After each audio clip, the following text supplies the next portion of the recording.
everyone, April Foster with Sierra Math Tutoring here. I was working with a student the other day and we were looking at the multiples of 11 and they're so easy with those smaller numbers. 11 times 3 is 33, 11 times 7 is 77. We wanted to see if there was a rule or a trick for the larger numbers, and there is. It's a little more complicated but also super easy. Here's the trick. You take any number. If you want to multiply that by 11, you're going to write down the first digit, write down the last digit. All of the middle digits, we just add the first two digits. 2 plus 3 is equal to 5. That's the next number. 3 plus 4, the next two digits, is equal to 7. That's the next number. Next two digits, 4 plus 2. 6 goes into the next number.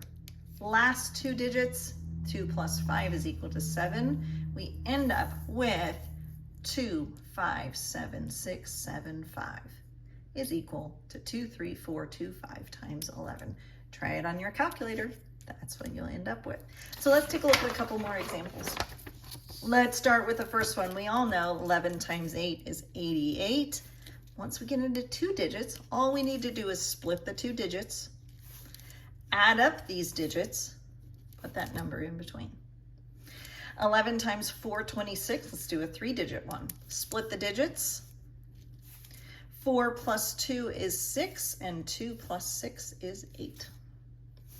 Now, things get a little more complicated when one of those things that we need to add together ends up being larger than 9, because we don't have room here for really large digits. Well, we just need to do some carrying. So let's try that with 87. 11 times 87, split the digits. We have one digit that goes in the middle. It's supposed to be 8 plus 7, which is 15. I'm just going to put a little thing here that says that's supposed to be 15.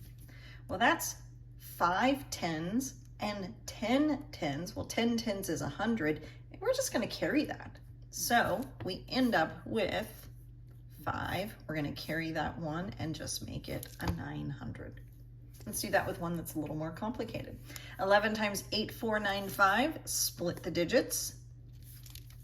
8 plus 4 is 12. I'm just going to write it here. We'll deal with it later. 4 plus 9 is 13. 9 plus 5 is 14. So let's start with the one right on the right-hand side. That's 5. 14 here, that 1 would end up being carried. So we still have the 4. We have 1 that gets carried. That 1 plus 3 is 4. That 1 gets carried.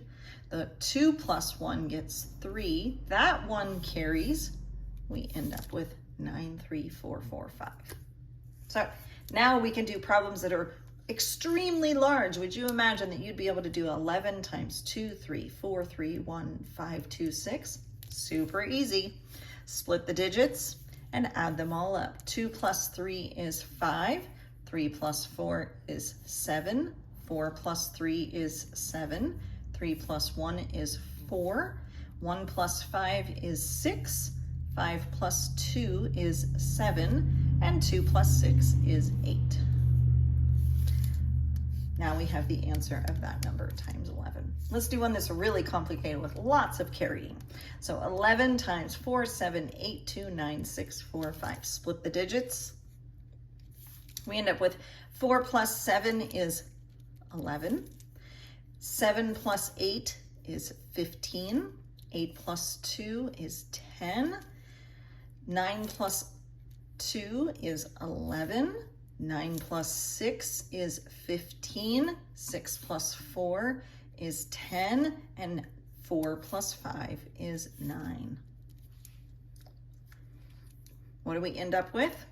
We end up with 5, 9. Here, this 10 is really just a 0. We're going to carry that 1, so the 1 plus 5 is 6. There's a 1 there that we're going to carry. The 1 plus 1 is 2. There's another 1 that carries. Well, we have a 0 here plus that 1. We end up with 1. There's a 1 that carries again. 5 plus 1 is 6. We have another 1 that carries. 1 plus 1 is 2. That 1 ends up carrying to give us a 5. Boom. We know how to multiply by 11 times